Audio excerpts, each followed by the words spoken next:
Assalamualaikum warahmatullahi wabarakatuh. Di sini kami dari kelompok 5 akan menjabarkan mengenai sinkronisasi pasal-pasal yang tercantum dalam DUHAM dan Undang-Undang Nomor 7 Tahun 1984 tentang pengesahan Konvensi Penghapusan Segala Bentuk Diskriminasi Terhadap Perempuan. Yang pertama, yaitu terletak pada pasal 2 DUHAM dan pasal 1 Undang-Undang Nomor 7 Tahun 1984 yang berbunyi, mengesahkan konvensi mengenai penghapusan segala bentuk diskriminasi terhadap wanita atau Convention on the Elimination of All Forms of Discrimination Against Women yang telah disetujui oleh Majelis Umum Perserikatan Bangsa-Bangsa pada tanggal 18 Desember 1979 dengan pensyaratan atau reservation terhadap pasal 29 ayat 1 tentang penyelesaian perselisihan mengenai penafsiran atau penerapan konvensi ini yang salinannya dilampirkan pada undang-undang ini. Yang mana pada konvensi ini Indonesia memberikan suara setuju sebagai perwujudan keinginan Indonesia untuk berpartisipasi dalam usaha-usaha internasional menghapus segala bentuk diskriminasi terhadap wanita. Sedangkan dalam pasal 2 DUHAM menegaskan mengenai hak setiap orang atas semua hak dan kebebasan-kebebasan yang tercantum dalam DUHAM tanpa pengecualian apapun yang dalam hal ini adalah pengecualian terhadap jenis kelamin. Yang mana artinya baik pria maupun wanita dipandang sama atau seimbang dalam memperoleh hak maupun segala bentuk kebebasan yang telah tercantum dalam deklarasi ini.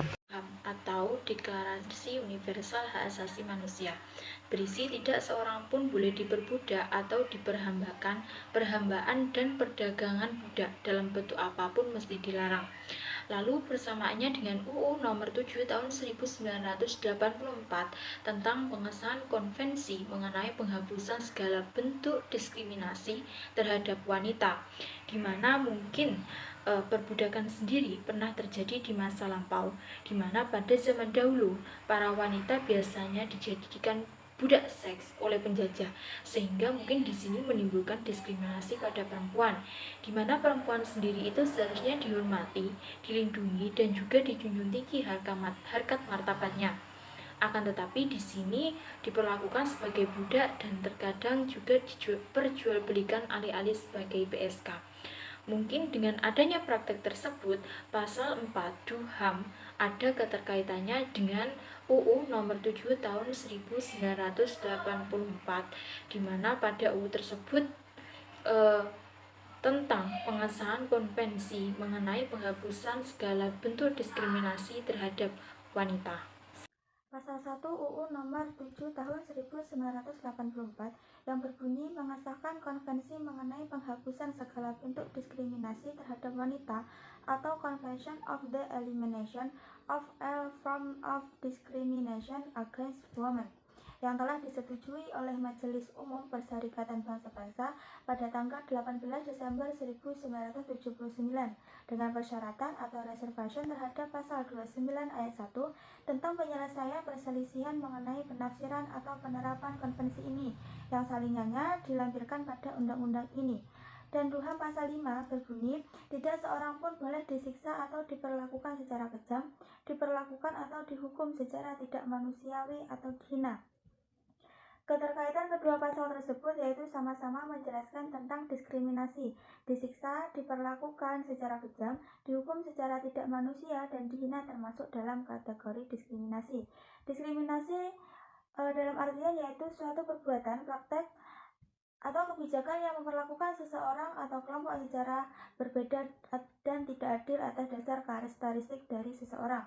Oleh sebab itu, maka di dalam DUHAM dan UU diskriminasi itu dilarang. Antara DUHAM dan juga UU Nomor 7 Tahun 1984 tentang pengesahan konvensi mengenai penghapusan segala bentuk diskriminasi terhadap wanita yang mana memiliki kesamaan yang terdapat pada pasal 7 DUHAM dan juga pasal 1 UU Nomor 7 Tahun 1984.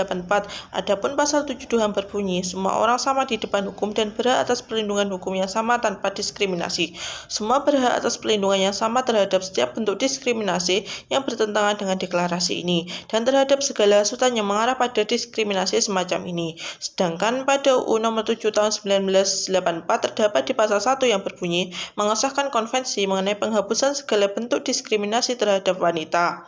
yang telah disetujui oleh Majelis Umum PBB pada tanggal 18 Desember 1979 dengan persyaratan terhadap pasal 29 ayat 1 tentang penyelesaian perselisihan mengenal penafsiran atau penerapan konvensi ini yang salinannya dilampirkan pada undang-undang ini, yang mana dari kedua pasal tersebut menjelaskan bahwa semua orang itu sama di mata hukum dan memiliki hak yang sama, jadi tidak boleh ada diskriminasi. Hal ini berlaku juga pada kaum wanita. Maka oleh sebab itu pasal 1 UU tersebut menjelaskan mengenai disetujuinya penghapusan segala diskriminasi.